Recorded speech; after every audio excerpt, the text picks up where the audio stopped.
Hello. Excellent. Hello and welcome to the Hoodcast. We're back at you in the End Times live stream. I am recording from the Hood compound in Norwich, and I am joined by someone who could, one of the few people of the comedy scene who could equal or better my sort of wild man reputation, is Clayton Harrison. Thank you for being here, Clayton. Thanks for having me, man. Awesome. So I'm going to just splurge right into it. What brought you to this sort of mental illness bear baiting that is stand-up comedy? Well, pretty much always used humour, and for years I've been told by people, "Why aren't you doing it? Why aren't you doing it?"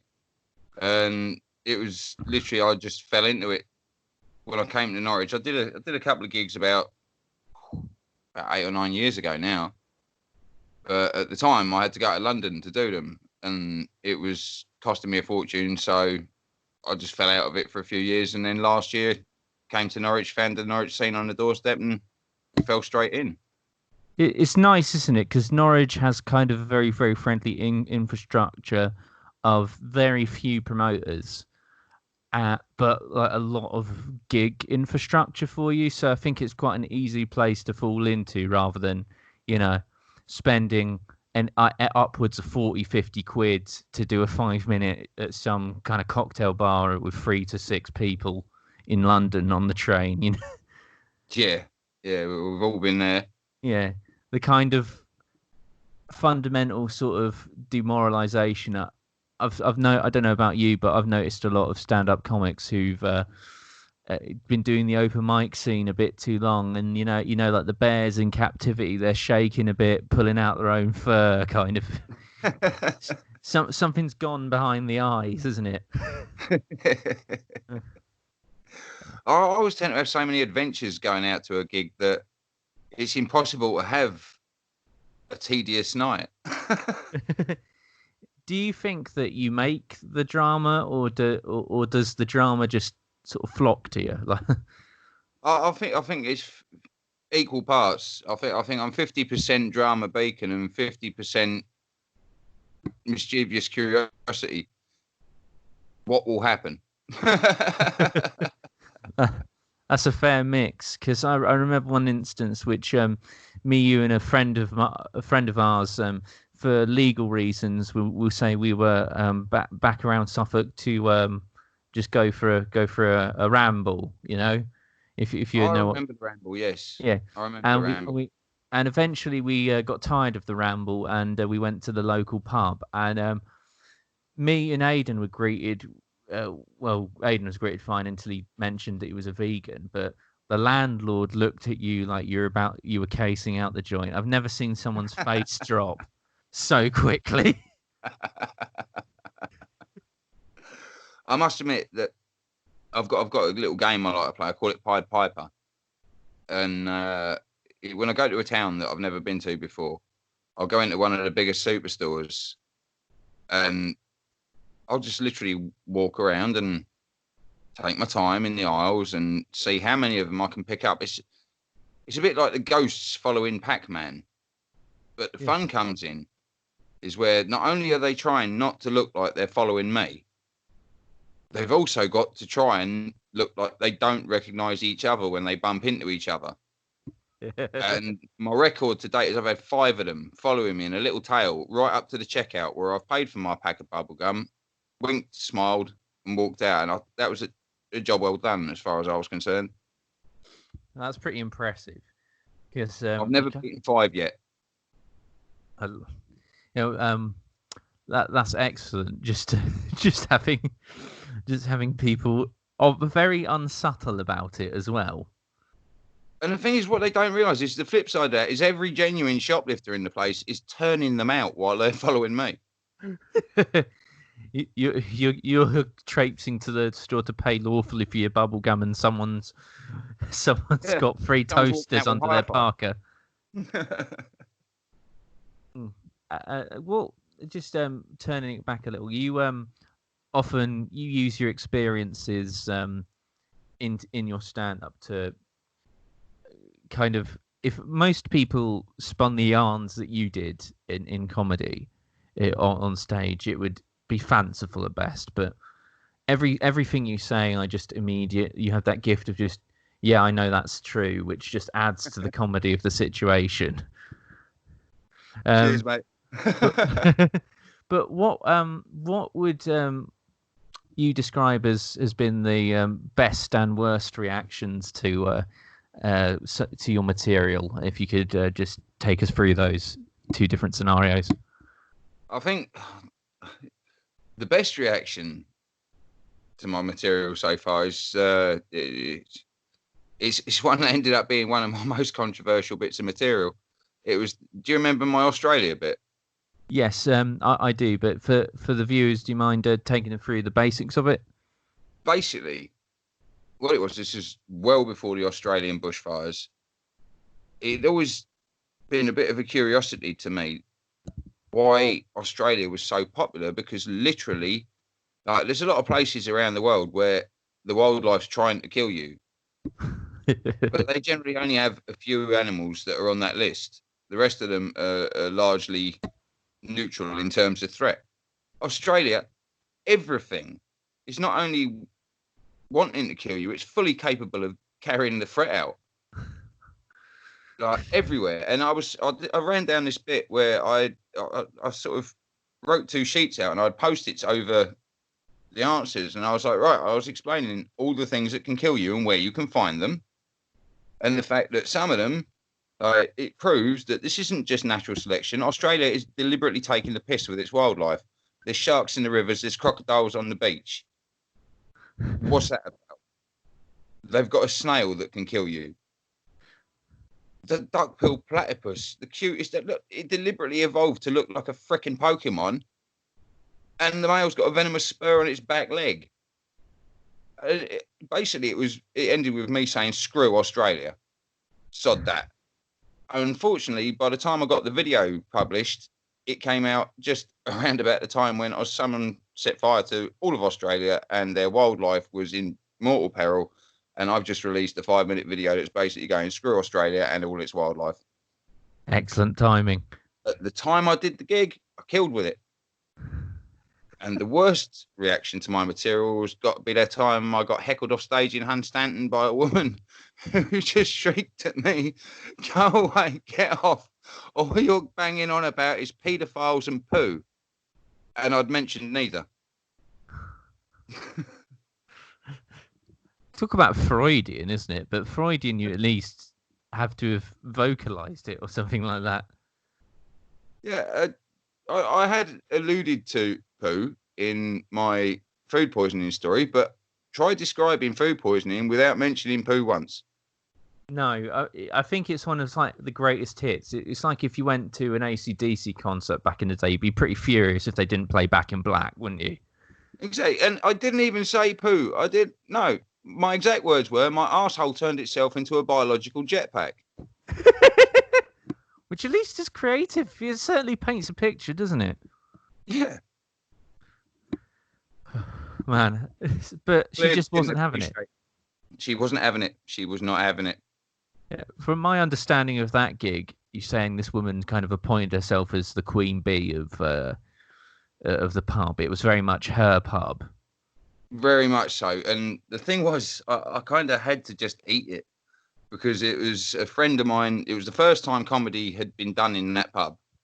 So we'd clearly come in and taken over their territory, or hers in particular. And also, it was the first time my friend had put a gig on for them in that pub. So I couldn't just unleash on her. And I looked over and I thought, I've got to fall on my sword here and I really don't like it.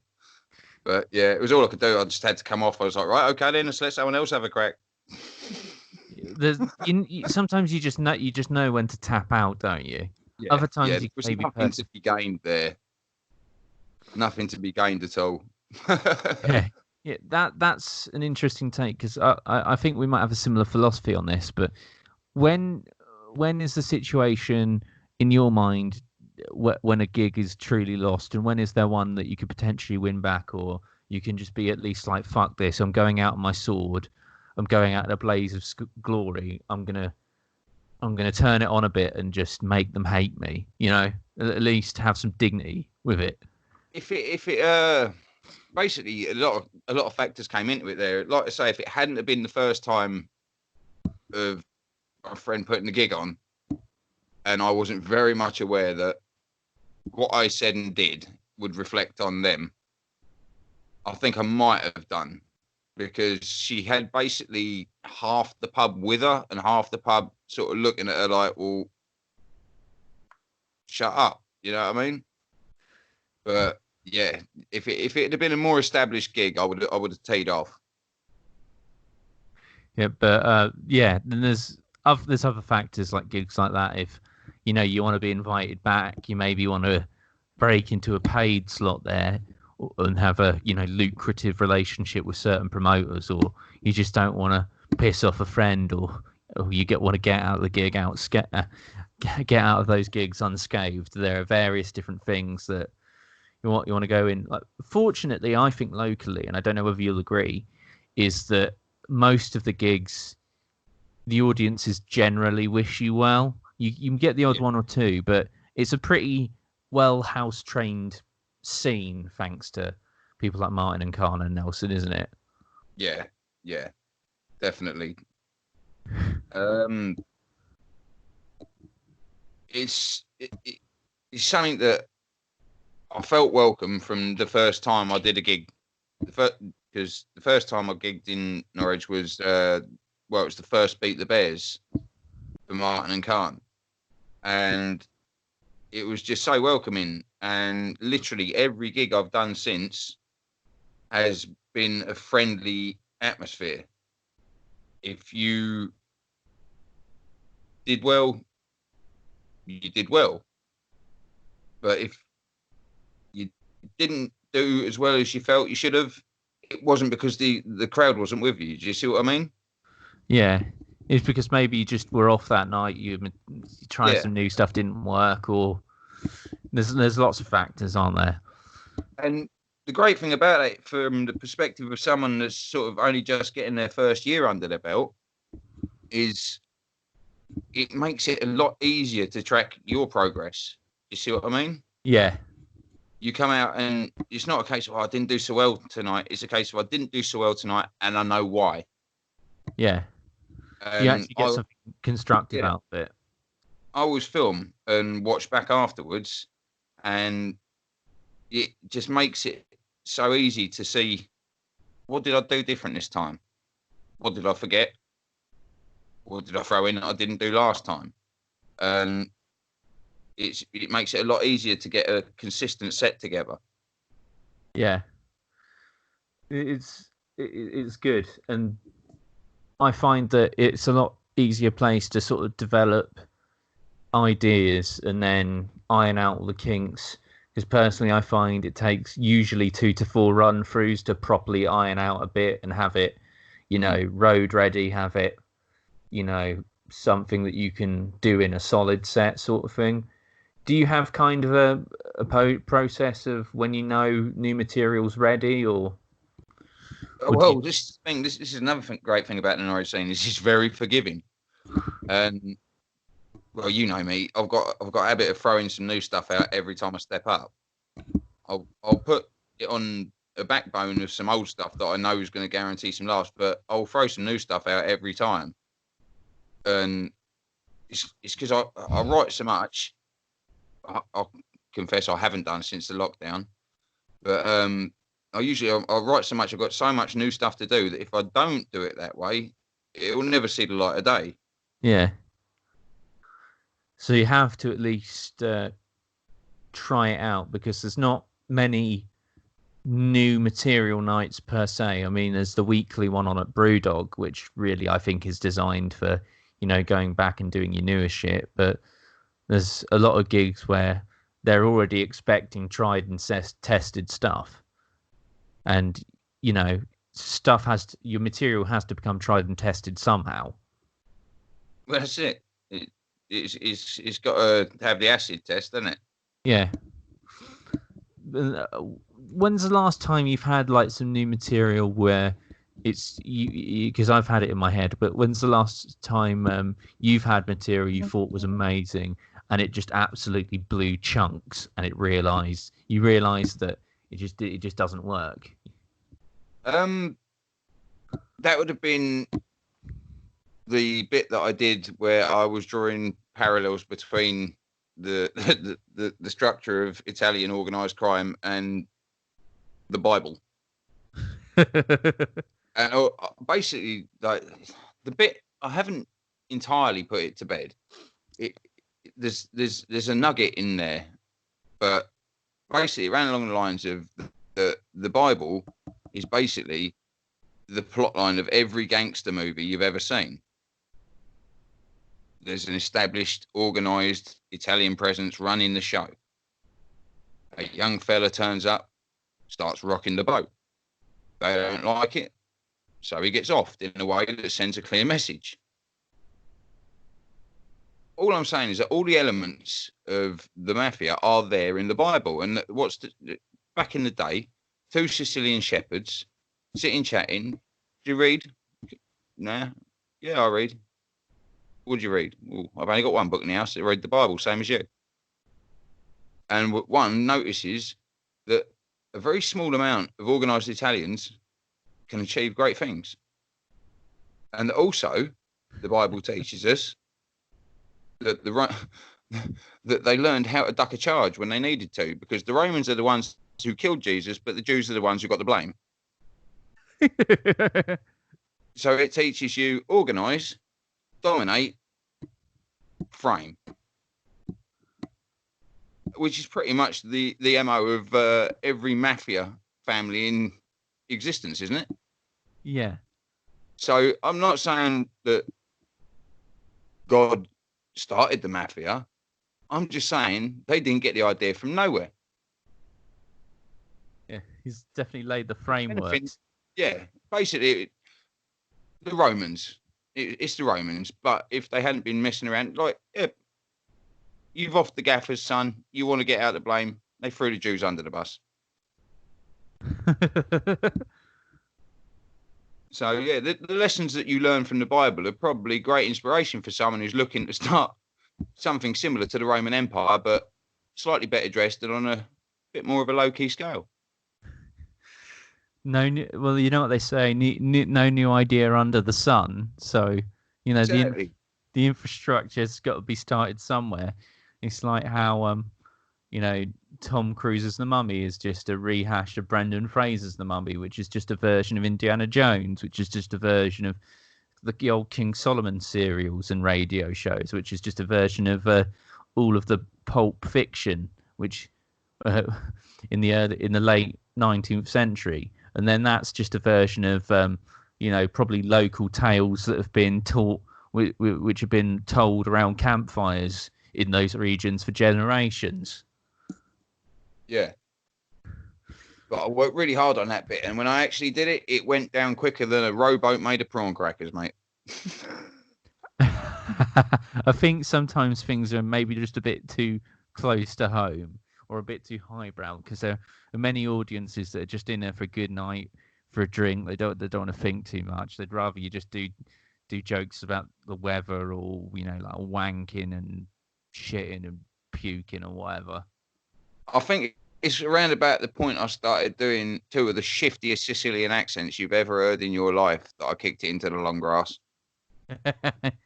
Oh man, I imagine that killed it to death. I can't do accents for love nor money. Yeah, apparently neither can I, mate. Oh god, the only thing I can really do is I can vaguely do a Scottish accent when I'm not thinking about it too much. It's weird. I've always found it with voice work. When I'm not thinking about it, I can do it, but when I'm like consciously aware or trying, it doesn't work. It's almost like when you're just talking and being normal, you're a lot funnier than when you're really desperately trying to be funny. Here's one for you, right? Can you think internally? Can you hear an internal voice in a Scottish accent? Yeah. Could you hear a Scottish accent in your head right now? Yeah. Yeah. Whole bag. Pull bag. Whole bag. Whole bag. There you go.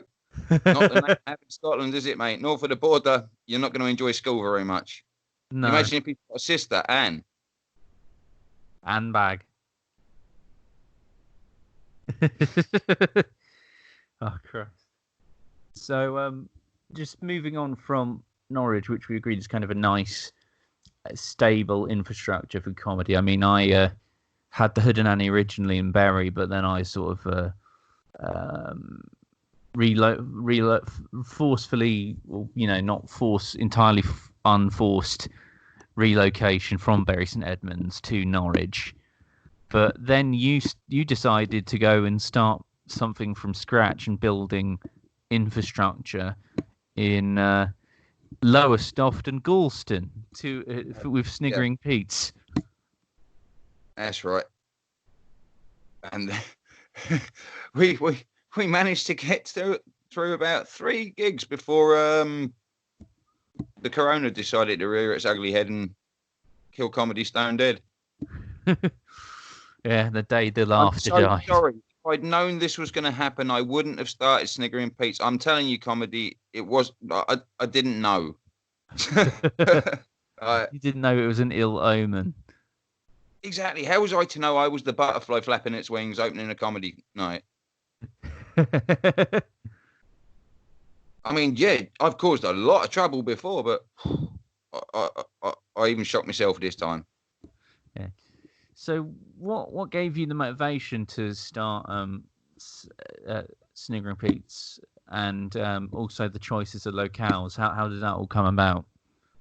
Well, because literally the only thing that had kept me out of comedy for years was lack of opportunity. I remember walking around Cambridge. This would have been back about 98, 99. And I saw that there was a comedy night on in the pub. So I went steaming into the pub and I said, look, can you put me in touch with the guys that are booking the comedy? I'd really like to get in touch with someone and have a go. And they told me in the pub, now, this was the pub staff telling me this. They said, oh, they book all their acts from London, mate. We want people whose names are going to put bums in our seats. So, yeah, unless you've done London gigs, they're not going to want to know you. We don't want to know you. On your way, mate. No, we'll get in touch with them and maybe they can put you in touch with someone. It was just railroading you completely. Yeah, just, well, good day, Mr. Dickhead. There's the door. Charming. Like, you're just asking, how would you like it if I, for free, came in and tried to entertain your punters, but no, it's already kind of a closed shop and with no connection to the local scene. How rude was that? At the end of the day, the answer could still have been no, but I might have been potentially about to sit down and spend 10, 20 quid in that guy's pub. Yeah. Shit fire wasn't stopping for a pint after that rude prick told me that, was I? No, so there's no way. All round, really. But yeah, it really did make me not want to approach and have that happen again. Do you see what I mean? It wasn't until the advent of Facebook, and I came onto Facebook a few years after that I went and Googled and found Lions Den. I did the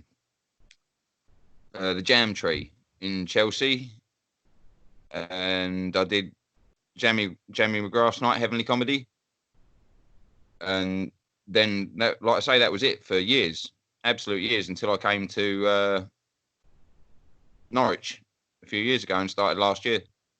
But that was all off the back of that one negative experience of being made to feel like a dickhead for even asking. Do you see what I mean? Yeah, it just really demoralizes you, doesn't it? Everyone's got to come from somewhere. Everyone was a dickhead stood in the street asking for an open mic at some point, weren't they? Yeah, everyone goes through that same sort of rite of passage. Nobody was spat out the womb on the Apollo stage and handed a mic. No. You have people with more smoother rides to the top, don't you? But you don't have anyone who's immediately entitled to amazing amounts of success. You have a lot of people who feel they're entitled to that, but not many that are good enough. Smooth rides, boring long journeys, mate. That's a smooth ride. Is 100 miles of woodland in the car. Who wants a smooth ride? Let's go off road and stop in every village. See what's happening. So, did your prior experience inspire you to try and make something a bit more local to yourself? Well, yeah, that was exactly it. That was exactly it. Because you never know that who else is out there just thinking, well, I'd like to, but I don't know where to ever go. Yeah. I mean, and there's a lot of people in Lowestoft that perhaps can't come to Norwich for a night. I know that I have to be very careful about the last bus back myself when I'm doing a gig. So I know that I can make it from these venues because I've done it 100 times before. I know if I've got a run, and I know if I can stop and get a bag of chips on the way. A lot of people don't, so they probably wouldn't come from, say, Yarmouth or Lowie to go to a night in Norwich or Ipswich, but they would come to Lowie from Yarmouth. And if there's people in Lowie that know that there's another night on, and I figured that every couple of weeks, try and sort of build that comedy crowd in Lowestoft.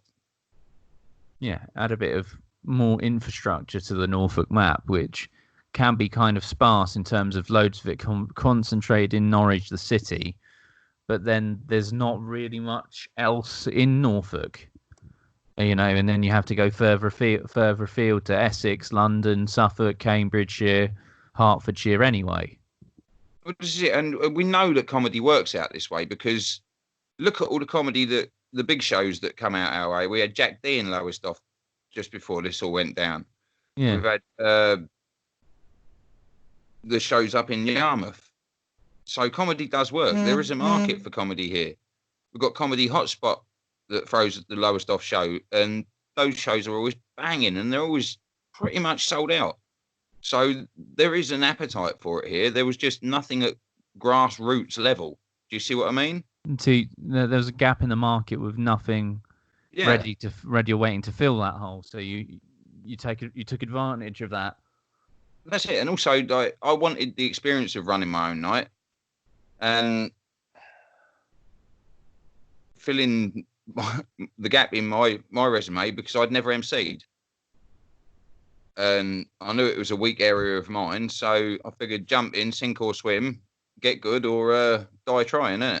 Yeah, that's one of the best ways to rock up a lot of experience because just, stage time and mostly getting confident and useful on the mic and MCing and improving my improv skills. That was a great part of the Hoodananny. And I know it started in my hometown and it's one of the worst things you can do, performing in front of your mates exclusively, because when you go elsewhere, you know what your mates like and you know how to make them laugh and appeal to them. But as soon as you're not playing with that home advantage, you absolutely choke, or the slightest thing goes wrong and you don't get the response you're used to, and you just collapse. You can't adapt from it. You can't power through it. You're just done. So definitely. I've got tremendous respect for people that can MC. I'm not going to lie. First couple of shows I did, horrific. My MCing. Oh dear. And I genuinely don't know what causes it, because mate, I walk into anyone's room and I'm not intimidated by an audience. Yeah. But second that I was up there as an MC and as opposed to just an act, it was like somebody'd handed me a severed cock instead of a microphone. Sent me out on stage to explain it. And I was just like, I swear down, mate, I've not been that nervous in court facing charges.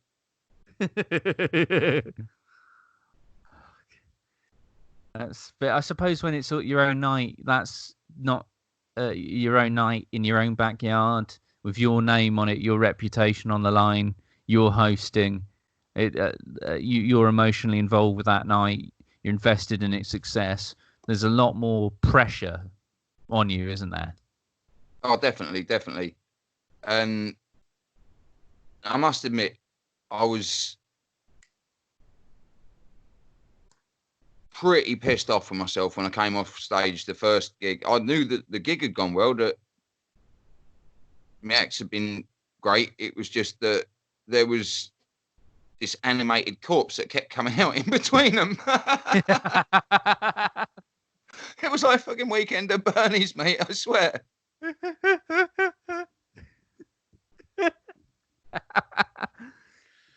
Oh man, and then you choke because it's the hardest, most thankless task of the night.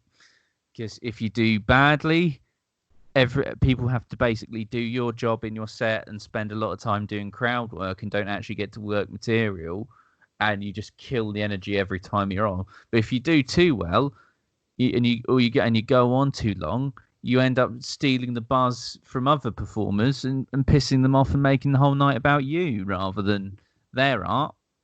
Oh yeah, nothing worse than an ego wank. But the trouble was, I went the other way. I had that at the forefront of my mind, and so I was literally like using a haiku where a paragraph would do. Yeah.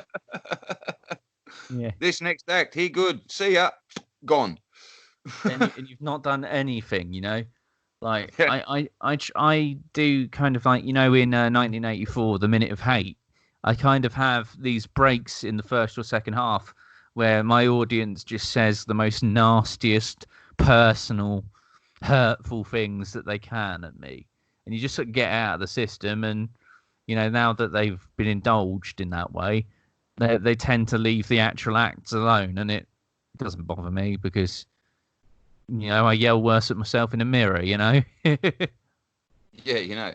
I must admit, I was playing around with an idea about that, about maybe just going out and spending £1 on a SIM card and just leaving the number for that SIM card on little cards and Post-its on the chairs. Yeah. And basically exactly that, like anonymously heckle the MC on this number. And so that when I came back out, I'd have something to engage with them about, that at least some of them are going to be invested in, because they're the bastard that's just sent me this brutal shit in the text adds message. Just a bit of fun to it, doesn't it? Yeah. It also helps me get over my handicap of like, well, what can I do? I'll let them connect with me instead. So how did you find the venues? You've got the Globe in Lowestoft, don't you? The Globe in. Yeah. And the Celt in Galston. Galston, that's right. Yeah. Basically, I put an appeal out on the local pages, stating what it was I was setting out to do, what I wanted, and was anyone interested in hosting this night that I wanted to put on. And Jason Finnegan from the Globe got in touch with me and said, "Yeah, absolutely, really interested. Pop in and see me." So I walk in looking to put on a monthly night. Got chatting to him. He really liked what I had to say, and he'd got a nice space there. And he said, "Oh yeah, right, okay. And could you do weekly shows?" I said, "Oh, not really, not out of this one pub." And he said, "Well, no, you wouldn't have to. I've got another pub in Galston. My brother runs it for me, and they'd have 2 shows there." He says, "So it'd be fortnightly here and fortnightly there." I thought, well, I didn't want to say, well, this is the first time I've done this, and that's a bit intimidating. And I thought, you know what, sod it, I'll go for it. And if it does prove to be too much, I'll talk to him and we'll drop it back to 1 show a month at each venue. And like I say, we just about started getting momentum going. And then all this happened. All this happened, and the rug got pulled out from under us. I think that was a shame, because I could tell that you're on the cusp of building a decent reputation, because it's hard to get the first few people in the door and amuse them, and then you just sort of get a following after that once you push through that sort of initial hump of it. Yeah. So the first few nights are crucial. Yeah, I've got a rubber bum, mate. You know, the harder I hit it, the quicker I'm on my feet. I've got the flywheel moving once, I'll get it moving again. Yeah, I think the thing is once this all sets off, comedy's just sort of on hold for a while. And I mean, there's all sorts of virtual gigs like Virtually Live, which I've done. The little Smash Comedies doing weekly live streams. There's Hen Nights, which does them. Comedy Lounge. And it's killing me because you know me. Technology is witchcraft. Yeah. I'm an out and out technophobe, and Comedy Hotspot and Joke Pit have been doing shows, and I've bought tickets for these shows 3 times, but I can't work my bloody phone, so I get the ticket and can't get on the damn show until afterwards, and it gets released. So, although I'm watching the show afterwards, I can't get onto the live stream, and I know that it's because I can't do it. It's not because it won't do it; it's because I can't do it. Yeah. And it's driving me bloody wild. Yeah, I bet it is, man. Like my first, my live sort of my online debut was I thought I didn't know what was going to happen. I was waiting to hear what I needed to do, and it got to the day of, and I still hadn't heard from the bloke, and I thought it's fine. Everyone's busy, so I sort of messaged him, and he asked me if I could pre-record it, and this was about 1-2 o'clock. Said, we needed it by 5, and so I was like, oh shit, best shower and put some clothes on for the first time this week because I haven't left the house. Filmed it, put it on YouTube, sent him the video, and went, I need the physical copy of the file, and he told me about WeTransfer, and so I had to fuck around getting this account and the app, put it on the app, and then wait for it to download to send to him. It was just absolute faff to deal with. Absolute ball ache. And I got an online heckle to one of the bits because, you know, performing without an audience is fucking weird, isn't it? Yeah. Do you know what it's like? It's like doing stand-up on a prison visit through the phones and the glass. Yeah. That's why I must admit I've steered clear of doing material because it's like trying. Or the guys in the nuclear reactors that like Homer Simpson, where he has to put his hands in the rubber gloves and work through the shield. Yeah, it's pretty much like that. It's torturous.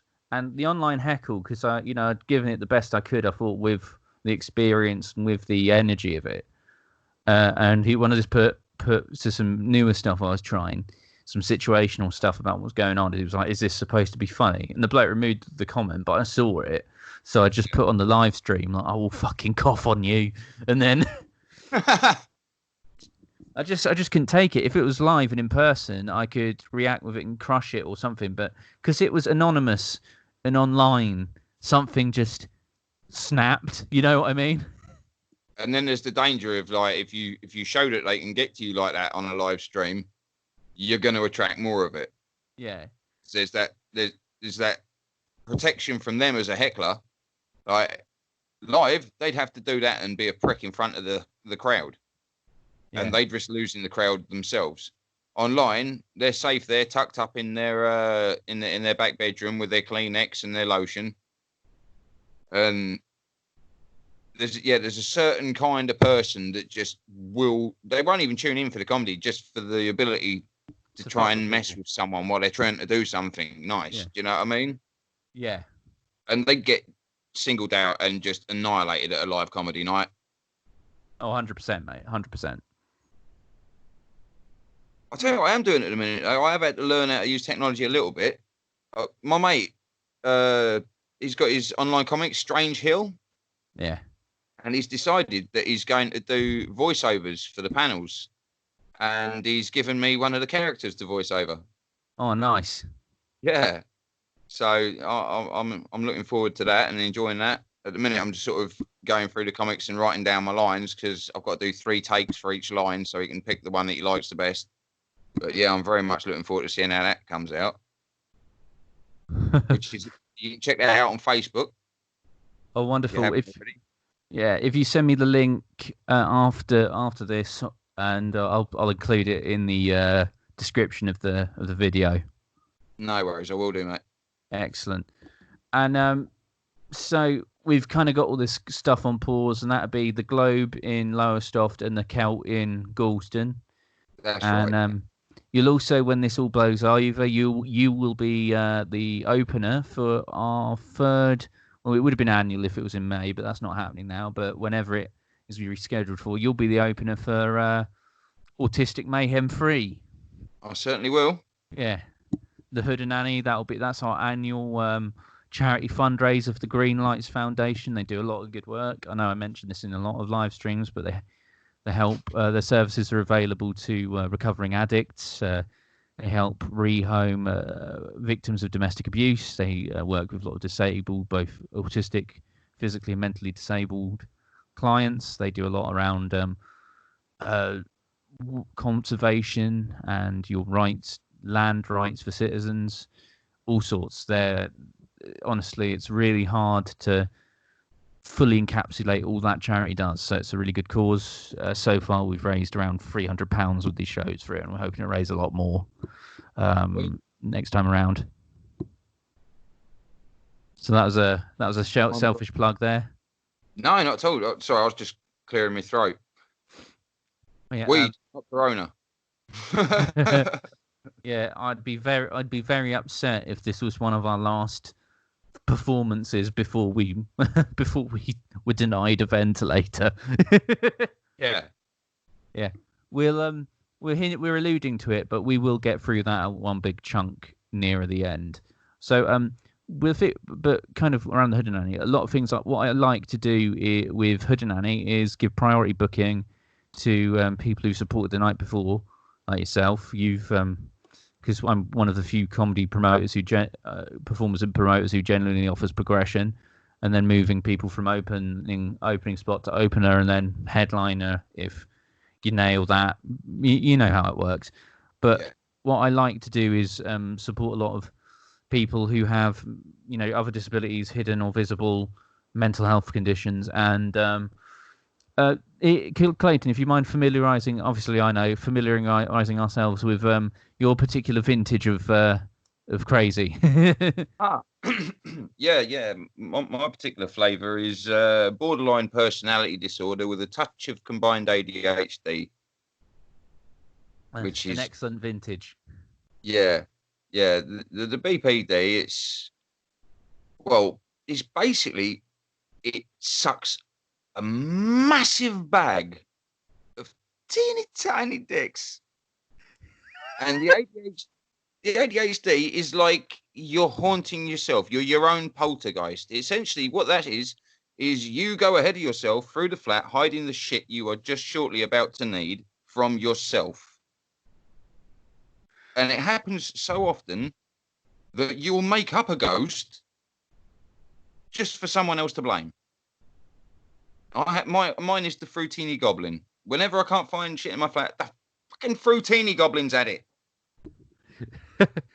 So you end up with this own sort of You end up with this mythological figure almost.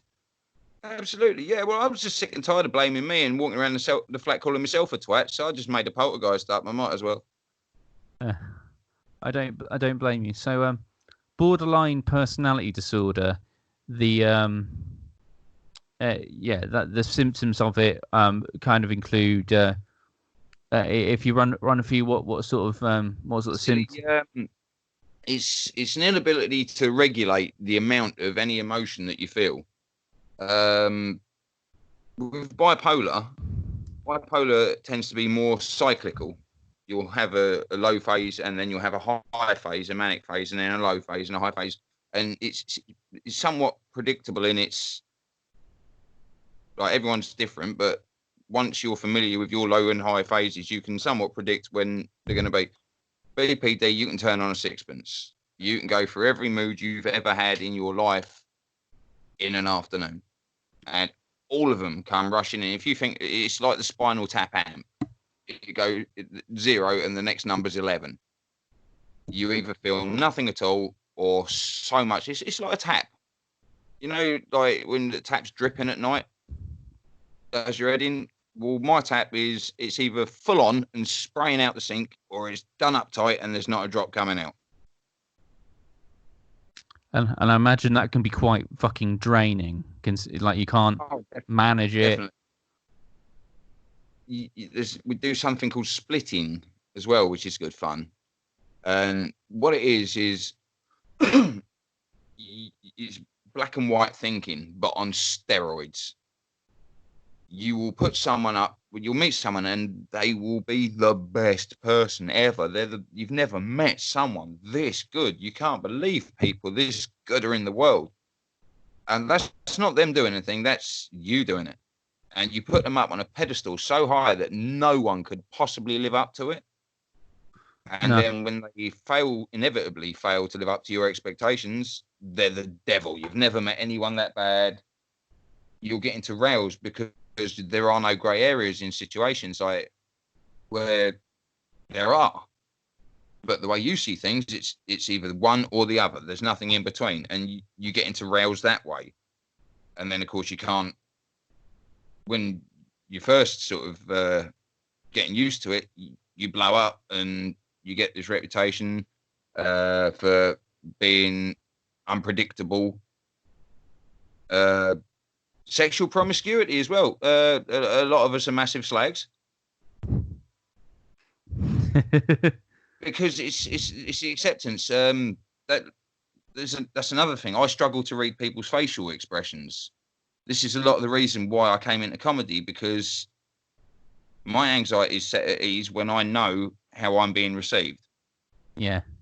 And it needs to be a very extreme, blatant expression. You need to be very angry before I realise that your face is angry. You need to be laughing for me to know that what I'm saying is being taken well. So it takes a lot for something to register. And I suppose with the facial expressions and things, that's why there's a lot of comorbidity or misdiagnosis with autism. Yeah, there is a big crossover. Like there's people with autism that get diagnosed with autism that then go on to be. It turns out they've been misdiagnosed and they've got borderline. There's a lot of people that find out that they're actually autistic instead of borderline, and then there are people who are lucky enough or unlucky enough, if depending on your opinion or perspective, to have both. I know there are people that I've been in touch with through BPD forums, and the poor sods have got bipolar, BPD, and autism. Jesus, the unholy trinity, crossovers no one asked for. That's a three-way you do not want. No, that's the real devil's threesome, isn't it? You know it. Yeah, and I think you can learn to live with it. It's knowing your enemy. It's knowing what it can do to you and learning to recognise when that's your illness screwing with you and not the situation. Do you see what I mean? It's hard and it takes years, but it can be done. Yeah, I suppose it's like everything. You develop kind of strategies, and you get to know yourself. You get to become a lot more self-aware of your limitations or what sets you off, and what soothes you almost, so you can kind of rectify it that way. Amazing psychiatrist once turned around to me and say, like, you've got a tremendous self-awareness of your condition. You're a tremendous awareness.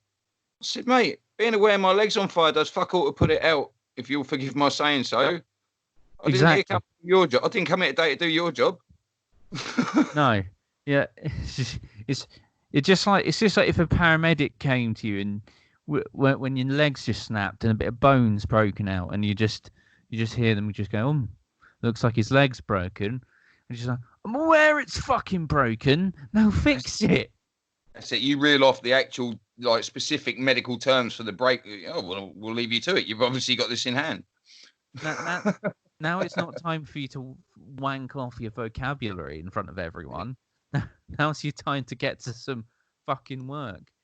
And another thing I've noticed, some stigma about BPD, because, I'm not an expert and I'm not going to pretend to be, because that would be really knobbish. But I have heard that obviously establishing romantic relationships are a lot more difficult and a lot of... very hard.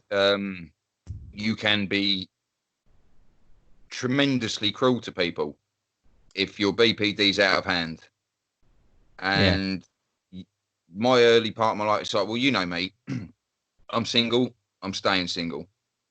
And it's because I got sick and tired of watching people start to grow from liking me to loving me and then end up sliding into hating me.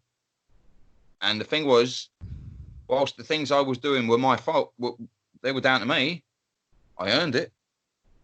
I couldn't help it because they were reactions. They're not chosen decisions. They're reactions to an emotional stimulus. And because I didn't have a decent grip on my BPD back then, that was caused me to lash out, act recklessly, impulsively, because that's another side of things, is you can be very, very, very self-destructive, reckless, and impulsive. And with money, with sexual partners, with taking risks that might kill you. And it's a lot to expect a partner to put up with. So I realised eventually that I never hurt my friends the way I was hurting my partners. So everyone has to make their own choice. I chose not to have any more partners. Yeah, just because it potentially not I knew healthy that I for you. to help doing it. It starts off fine, and then the second that I realise you've got feelings for me and I've got feelings for you, you're behind my wall, and I can't help it. It sends my BPD into overdrive. You're a threat now. You can hit me where I live. And my BPD makes me see that as a threat. I get very insecure. I'll either cheat, act out, start rails, test the relationship. Push the boundaries is a theme I kept coming across, in that you have to. In prophecy, you will sour the well. You'll poison the well every time, and you'll be incredibly cruel to someone while you're doing it. So, yeah, for me, my personal choice was just not to do that anymore, and I've been a lot happier since. That's a very respectable choice to make, and obviously, I personally didn't want to add to the stigma that BPD, people who are diagnosed or have BPD, are more prone to being abusive within relationships, or philandering, or those sorts of things. It's not everyone. Everyone's BPD affects them differently. I do want to get that out there. That was just how my BPD affected me. It's basically, if you can think of it like, imagine the symptoms from a raft of mental health conditions were a pick and mix, and somebody who really, really, really hates you was sent in there, and they've just said, go nuts, pick what you like, build them a better burger. And they've come out with this custom-made nasty just for you. That's what everyone's individual BPD is like. Some people will never cheat ever, but they might have more of the splitting side of things, where they will just start rails for no reason, because what seems like something that's tiny and insignificant to everyone else is just their particular trigger. Yeah. And your triggers can change. So it's literally like your own brain is trying to sabotage absolutely everything that you want. Everything that everyone is brought up, you're going to leave school, you're going to do your exams, you're going to meet someone, you're going to get a job, you're going to fall in love, you're going to have kids. It's all going to be wonderful, and as long as you work hard, it'll all be fine. Unfortunately, that's not on the cards, because BPD will try and wreck all of that for you. And if you don't find some way of getting a grip on it, it can be a nightmare. Yeah. But it can be done. Like I say, I'm medication free. I came off meds about a year and a half ago. And yeah, I've done the last year and a half without medication, but it's because I got to know how mine personally hit me, and I was kind of going into situations that I knew might cause a problem, ready for it, if you see what I mean. Yes, you've fine-tuned sort of your navigation system, yeah. But I found this for me as well. Medication threw that out of whack entirely, and made everything foggy. Exactly. I'd grown up with my BPD. I only got diagnosed in my mid-30s, so I grew up with this. I knew my enemy back to front, and it was like I said to them, I said, look, I know what I'm doing in terms of fighting this. When you start putting these antipsychotics down my neck, I lose my ability to, like, I don't recognise it anymore. I don't know how to navigate this, whereas without the meds, I do. I said, so I don't feel that they're actually giving me any benefit. They're hindering me. Yeah. And it's like it says on the meds, you know, the first 2 weeks before you, when you're 2-3 weeks and your body's adjusting to it, you know, mild suicidal symptoms, or may increase suicidal ideation or thoughts of suicide, or you know, painful feelings. It's like you've got 2 bullets in a revolver. One of it will, you know, cure your brain, and one of them will just redecorate your wall. Right, yeah. But the other thing was, like, when you open meds and you get the leaflet and you have a little flick through, because like morbid curiosity gets the better of you, and you want to see some of the side effects that this could potentially have in store. Some of them are weird, wonderful, fantastic, and you didn't even know the human body could do that. And there's always hundreds of them. But I only ever get the same fucking one. I turn into Shaking Stevens at night. I'm Elvis Presley round the bed. I get the restless jiggy leg, and it doesn't even stop when I'm asleep. And I will literally pogo around the bed all night, like someone's hooked me up to the mains. And that's if I can get to sleep. And it had gotten to the point where I was perfectly willing to grow tits on my back and fucking lactate if it meant that I'd get a decent night's kit. Just give me one of the others. I don't care. Grow tits on my forehead. I don't give a fuck at this point. I just want to get to sleep without kicking myself in the fucking arsehole. Yeah, at least you'd have something to show for it with the back titties, wouldn't you? You know, so you'd have something to put in your shreddies, wouldn't you? Yeah, if my new material sucks, I'll just whip my shirt off and spin around. If anything, it might be a help for our chosen career endeavours. That's it. It's not just Tom Alban that can save a set by taking his shirt off, mate. Watch this. What? Yeah, I'm personally prone to the bout of occasional nudity, as you know. You know, you got to rely on your sex appeal once you still have it, haven't you? Oh, I'm still waiting for mine to come through, mate. I think I ordered it off Wish. It's lost in the post. My sex appeal, my sexual attraction these days, the spectrum seems to it just lacks the entire middle of the spectrum. It's the barely legal and the barely able.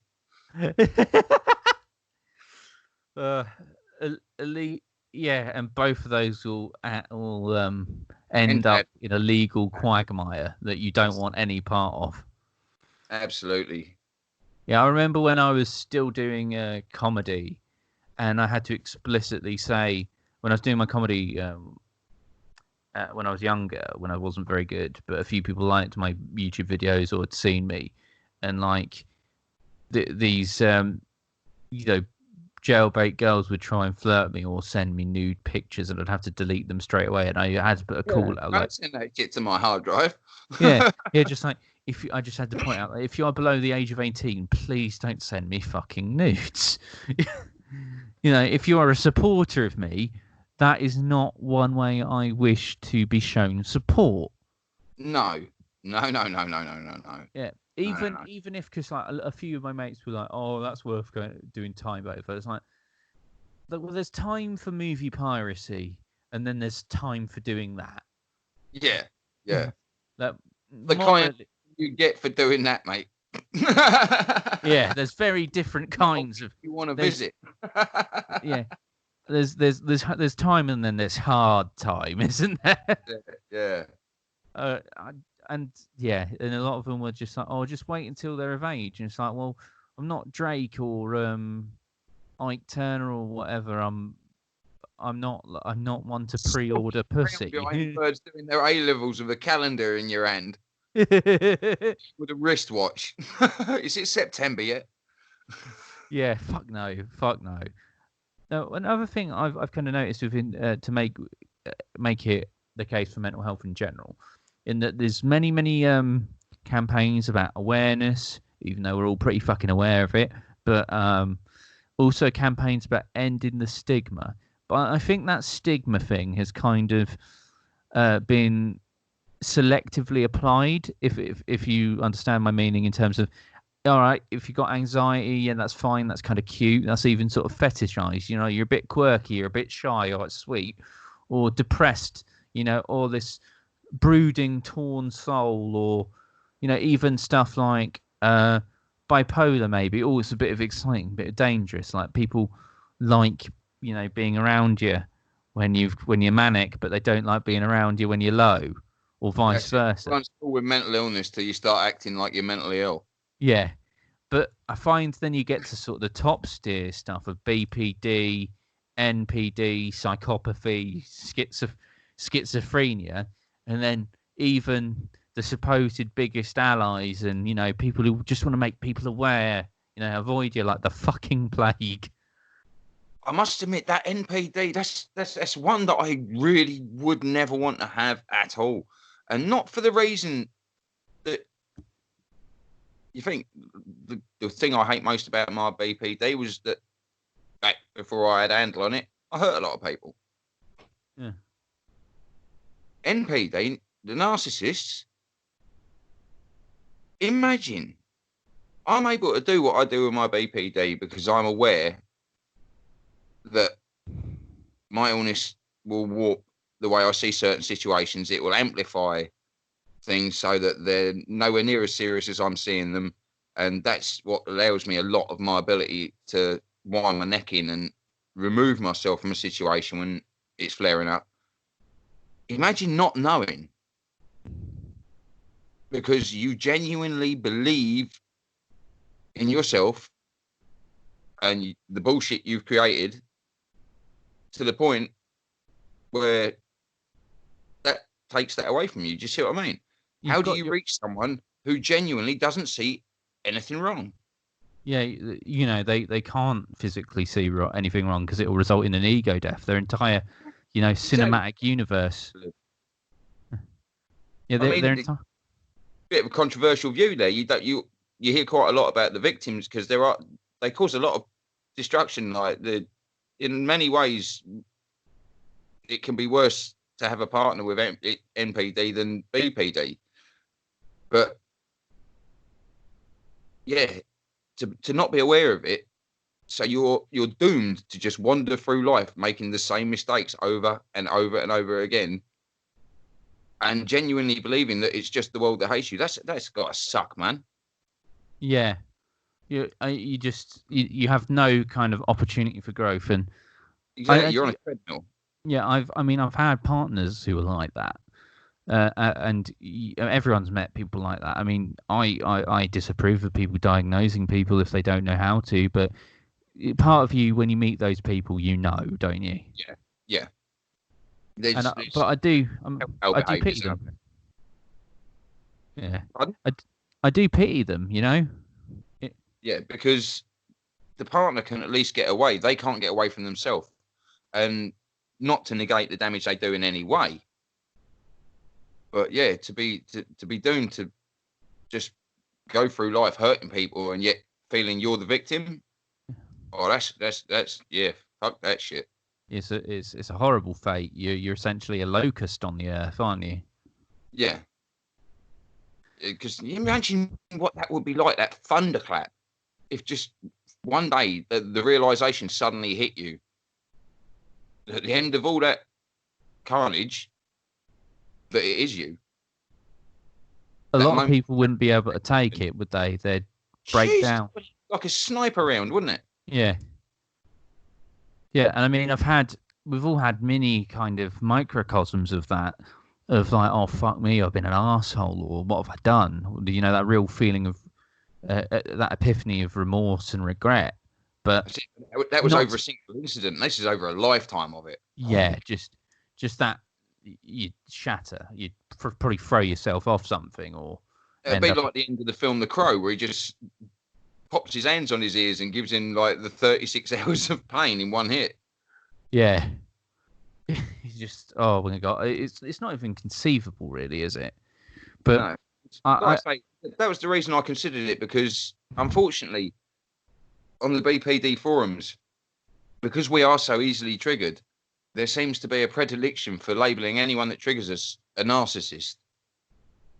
And it really did annoy me, because it belittles those who are on the receiving end of narcissistic relationships, but it also belittles the narcissistic personality disorder itself. And like I say, it is something that I would rather shove wasps up my arse than have to deal with. There's no winners. Everyone in it is a victim, and that often gets forgotten. everyone loses. You've got like this this person's kind of like an earthquake or like a bomb going off, and then everyone around them is sort of within that radius, Yeah. Just a walking disaster of a human. And I don't know how well it responds, because I don't think it responds as well to prescriptions or therapies. No. So the trouble is it's hard to get someone to commit to the therapies or the prescriptions, because you might have days where they're responsive to it, and then you'll have other days, like everyone's personality disorder has days where it grows teeth and horns. And with an NPD, that'll be enough for them to go, do you know what? No, there's nothing wrong with me. It's all you lot. You're all trying to convince me I'm nuts. You're gaslighting me. I'm off. Yeah, you're not willing. You just, it's everyone else's fault but yours. You can't accept that there's anything wrong with you. So, and there's no, like most rehabilitation programs traditionally, and the first step is admitting that you have a problem. But if you can't admit you have a problem, How do you take that first step? There's absolutely no way around it. And then we've covered about that. Treatment, medications do work for some people. Sometimes therapy, sometimes both. And if you're lucky enough to get it. Yeah, exactly. It is mental health care is very rationed out. And someone said to me that, actually it wasn't someone, it was me, said that because one of the things the Tories promised far back as 2010 was parity of esteem between physical health and mental health. And in a way, that's one of the few promises they've kept, as they've made provision for physical health care as shit as the provision for mental health care was. Exactly. So they technically didn't lie. Equality for all. Now the kidney patients are just as fucked as the loonies. And so, yeah, I know a lot of people were aware that the drugs work. The drugs don't necessarily work for me. But then you have the issue of if they don't work for people, and you can't get therapy, or if you can't get treatment, or if you're not willing to address it, people use less legal means of medicating themselves. Absolutely. Yeah. And I've found that a lot of people with mental health issues are more prone to alcohol use, cannabis, all sorts of other substances. And just wondering if you could sound off on your experiences with that. Oh, absolutely. The amount of times I hear about, like, drugs cause mental illness, it's not. Basically, what it is, I was asked, do you think that your mental illness was caused by your drug use? I said, my drug use was caused by my mental illness, because there was literally nothing being offered. Before 18, they won't test for BPD. I got misdiagnosed with cyclothymia, bipolar. They tested for schizophrenia and all that. And every time, drugs. All they want to know about is drugs. And it was like, well, you're not offering me anything. Of course, I'm going to experiment with drugs. I'm looking for something that stops what's going on between my ears, because I don't get a minute off. And the one thing I'd found was cannabis. And I'm sorry, but until you can offer me something that does the same as the cannabis does, and cannabis doesn't get me stoned these days. I mean, Jesus Christ, I've been smoking every day since I was 15. I'm talking 27 years now. But what it does do is, like, if you can imagine you're holding a tennis ball in your hand and you're squeezing it, it just makes that hand relax a little and it slows me down. And I found that when I'm slower, I'm easier for people to deal with. And that then in turn makes them easier for me to deal with. And that works. Do you see what I mean? Yeah. It's like... and many people have the same thing. Yeah. It's like when your food's too hot. For 10 years. It's like when your food's too hot and you have to blow it or leave it for a bit before you eat it, because otherwise it's going to burn your tongue. Mm-hmm. And I also feel like, because you go in and all they want to know about is drugs. You get the same lecture of, are you aware that, drugs or alcohol can have an effect on mood? And I always respond with, of course I fucking know. Why do you think I do it? Yeah. I'll be ringing someone up if they didn't. Yeah. If I'm... I get trading standards like you were. Your dealers will be hearing from the ombudsman. That's it. And I find that, if I felt like a worthless pit of badger shit, a badger shit fused with spunk and toenail clippings, if I felt like the scum of the earth and getting mildly baked on a Tuesday afternoon does something, helps alleviate it, gives me some modicum of respite, and I'm not harming anyone. I'm not even harming myself objectively. What is the negative? It's kept me going. It's, it helps with my joints and stuff. It helps, relieve a lot of pain in my back and my knees. And it's talked about it, man. A lot of show. Boris has just sent a load of advisors to Canada, and lo and behold, they've all come back singing the praises of the Canadian system and legalized weed and the tax benefits that it's brought in. Every last one of them, unanimous as one. We need to do this. We need to do this. And the trouble, I think, is that no one party wanted to be the party that did a U-turn on drug policy. No. They wanted to. They could see the money involved. They just needed the money to hit the kind of amounts where they thought, fuck it. We've told the public we don't give a shit what they think over smaller things. Let's do it. And much bigger things as well. Bigger things, yeah. I often find on social issues that because there's this myth of being governed as, our betters naturally assume these positions and they, bring the enlightened masses along with them. But really, I find that positive social change, starts with activists and then convincing the general population. And I find government and institutions, because of how entrenched and immune they are to change, often drag years, arguably decades behind. I'll tell you what. Talking about betters, what's that? Oh, the little teenage sod, who's just inherited like the massive fortune, Mountbatten or something. I don't know, but there's like a teenager, and he's inherited a ridiculous fortune. He's something to do with royalty. Is he British? Yeah, drop me and him in either the woodland or an urban setting with nothing but what we stand up in.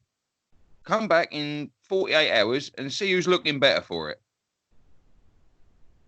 And then tell me who's my better. The new Duke of Westminster, was it quite recently?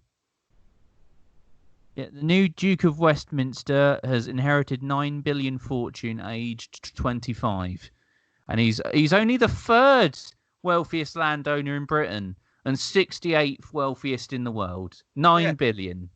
Like I say, you drop us in either the woodland or in like the back of the streets of some big city, and leave us for 48 hours, right? Then come back and tell me who's better than who. It will be the one who just kept your Duke of Westminster alive for the last 48 hours, stopped him getting eaten by the locals, and kept him fed at the bins, or built a shelter that stopped him dying of hypothermia.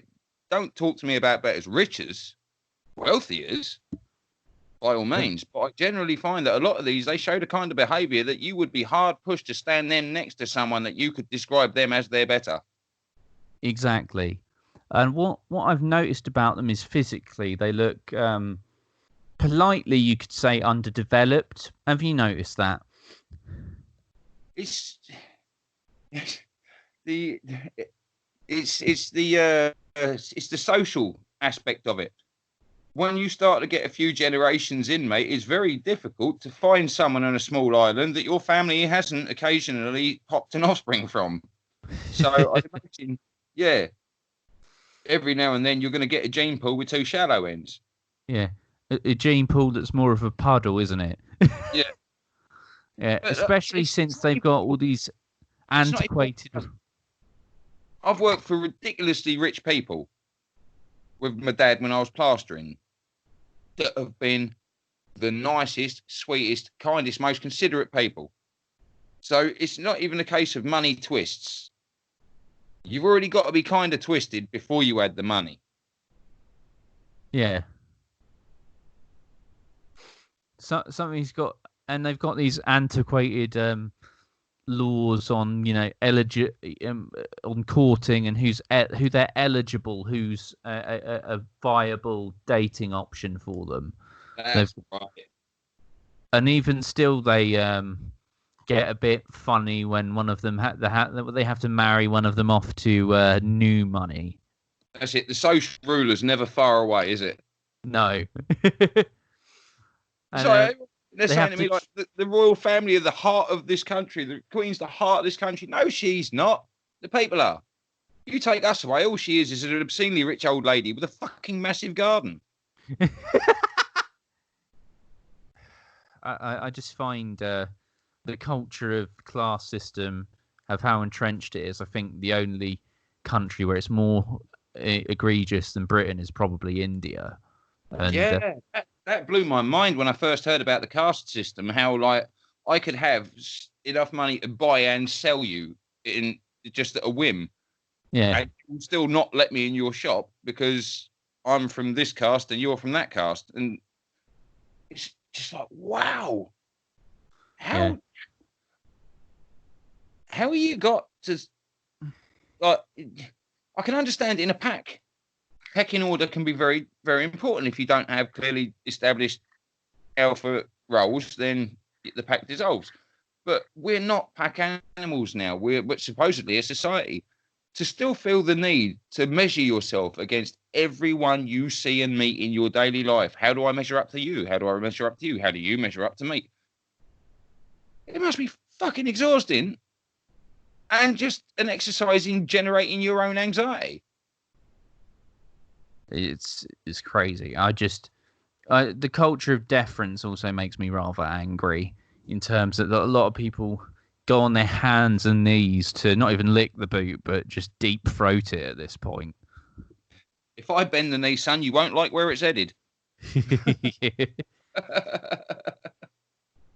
And I think this is a nice segue into because we could talk for a whole podcast about the top of the barrel, but I think what everyone's got to remember is they're only 1 or 2 missed paychecks away from homelessness, and they're several lifetimes away from the rich billionaire elite.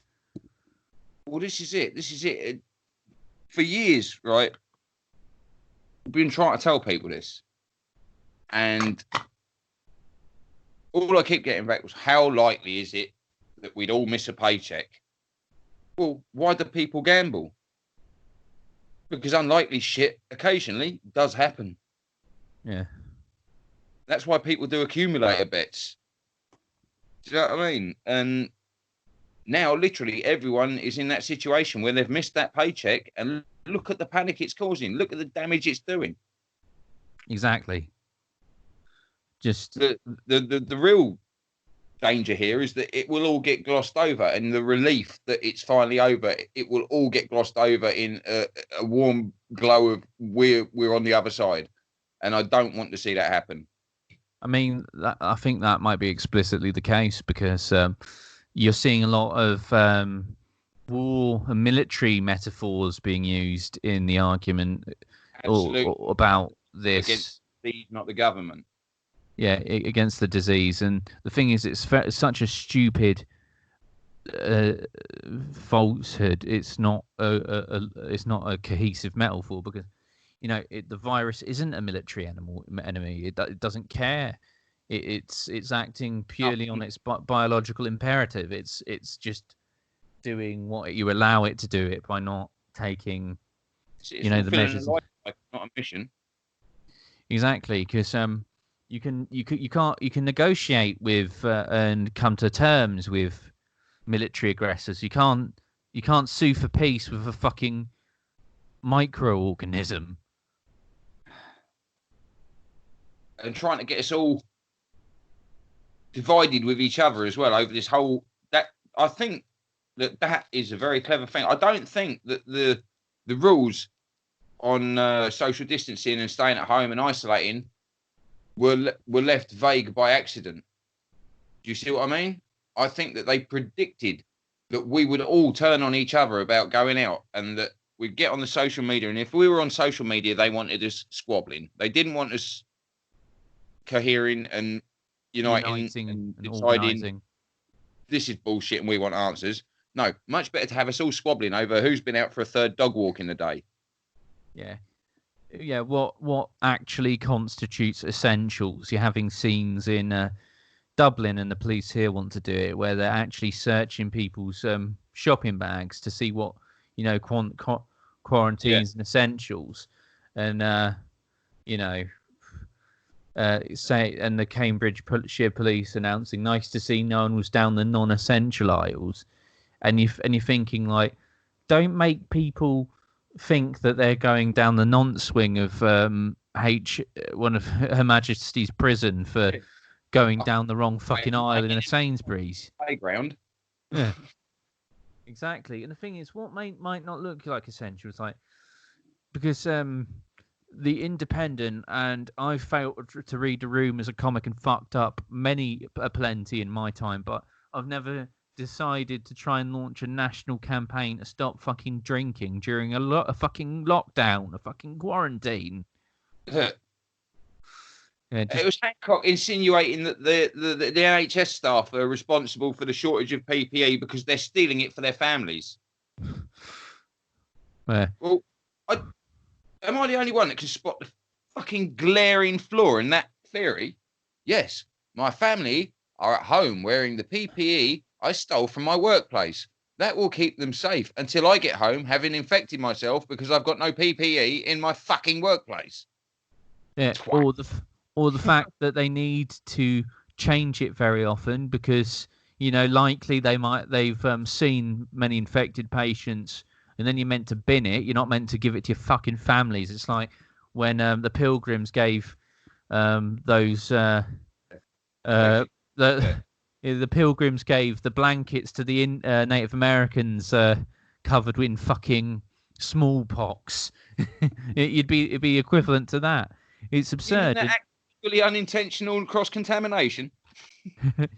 Like, yeah, people are really going to not change their PPE after they've just wiped someone's ass, and then they have to go and, you know, see other patients. They're going to have a shit-smeared, COVID-covered fucking bin bag and go and deal with someone else. I can fucking guarantee you, mate, that those nurses that were looking after old Doris, they did not come out from dealing with him, hang their masks up on a little wooden hook and go, well, that'll do to do again tomorrow. It's Bet they had a fresh one every day. Absolutely. There's just Scott, go no. in and deal with the Prime Minister, and Matt Hancock's on the door like, wait, is that a fresh mask? Yeah, you get your fresh masks every 5-10 minutes. There, you're burning masks for fun at that point. You know, It just, I think obviously there are people out there who are taking the piss. There are people out there who are maybe flaunting the rules or going for that extra jog or, spending a bit too long in the shopping basket. But and yes, you have to agree that there is you have a civic responsibility to not be an arse and not endanger people. But they're forgetting that a lot of this is exactly the right time to get political and ask why we had months of foreshadowing, which was wasted by the government. Of asking why it isn't the right time to talk about a pay rise for nurses, why we still don't have enough ventilators, why we still don't have enough PPE. absolutely, mate, absolutely. But they will deflect every single one of those difficult questions with this just distracting us from our Herculean efforts. They're Herculean. Let's not forget he was killed with a piece of infected clothing. It's just a distraction, and that anyone brings up any kind of critique at all, that's just a distraction. While we put the fire out. Well, no offence, I'd take that from a fireman, but not the arsonist that started the fire. Precisely. It's Glenn Wall tweeted, and I thought I'd bring this up. The let's not make this political is people's response, people who are feeling guilty's way of apologising, but whilst not apologising for electing a fucking idiot. Have they ever been through a general election process in their fucking lives? Because you spend 6 months before any election with your telly full of politicians trying to convince you that everything from buying 6 eggs at the shop to wiping your bum in the bog is political. Yeah. You wouldn't be able to brush your teeth in the morning without politics. And now it's not time to get political. I think it's exactly the right time to get political. There, mate. Don't get political in a crisis. Do get political in an election. I'm going to ask you briefly, because I don't want to get bogged down with this, but as someone of a left-wing persuasion, what is your take on the new Labour leader, Keir Starmer? Mate, I'm still heartbroken over the treatment of Corbyn, to be honest with you, mate. Yeah. The way he was hatcheted, I've kind of not been able to look the Labour Party in the eye since. I'm not going to lie. Corbyn was the first person to actually get me excited about British politics in my living memory. Finally, I had someone that I looked at and I thought, that bloke genuinely gives a shit. Not just about me, but he gives a shit about the bloke down the road. He doesn't give a shit if I've got torn shoes on my feet or a jag on the drive. He's trying to make sure that both of us are all right. Do you see what I mean? He was portrayed as this enemy of the wealthy, and he wasn't. He was an enemy of the greedy. That's a totally different thing. He was heartfelt and invested in the NHS and in social reform. Only when he says social reform, it doesn't make you shit your pants like it does when Ian Duncan Smith fucking says it. Yeah. Because he means make your life fairer. Ian Duncan Smith means if I could find a way to put your ass in a workhouse, I would. Two very different meanings. One very horrible euphemism for horrible treatment to our most vulnerable in society. Ironically, the name of Ian Duncan Smith's think tank for these reforms is called the Centre for Social Justice, Yeah. which is like Myra Hindley opening up a creche, or Tony Blair being the peace ambassador for the Middle East. You know it. Fucking Joseph Fritzl getting a fucking show on TV with Tommy Walsh. It's almost, it's too real to be funny though, isn't it? Like you could. It's almost like real life came for satire and left it dead. Like how the fuck is satire coming back after this? No. Yeah, you have the thing with too strange for fiction, but fiction has just bled into reality, and almost ever since 2010, the worst possible thing that can happen politically has consistently. Yeah, do you know what? It's like the world is a game of Sims that a kid's got bored playing, and now they're just fucking around seeing how weird they can make shit before the game crashes. Yeah, high, like getting rid of the doors and just leaving someone in a box with a toilet with no food, or sometimes removing the toilet and just leaving that sim there for days until it dies of terminal constipation. So since we've brought up the main architect of the misery yourself, you have some experience with the DWP and the universal credit system. Do you mind going into some of your experiences with it and giving us your assessment? Yeah, it's. I remember when it first got moved on to it. It was. I'm still not sure if they've actually rolled it out across the whole country now, because I think some people are still on ESA and things, depending on where they are. But my first experience of it was I lost 2/3 of my money that I was living on. That had previously been decided that that's enough for you to live on, and I had to wait 2 years. The first 6 weeks I got lent. I think I was lent. I think it was £150 to live on. Lent it, not given it. Lent it. No, not given. Lent. You get an advance, and I had to go in every week. My experience of it was they were actually pretty cool with me. Lowestoft Job Centre. I got a really, really, really good, like they call it, work coach, and she was really good with me. However, I've got a friend who's got identical conditions to me, literally identical. So I expected that I help her through the same process I'd gone through, and the same result. But that's not what happened. She's been consistently screwed over, been denied appeals, been denied assessments. She's appealed in front of me. The record's been lost. The appeal hasn't been filed. Now she's back to the start. After 4 years in Lowestoft, we now got to appeal it all over from the very start, because it just keeps getting bounced around in the system and the admin. I went to her assessment with her a bit and saw the report afterwards. They lied. They didn't just lie. They repeated the lie 7 times through the report. The same lie,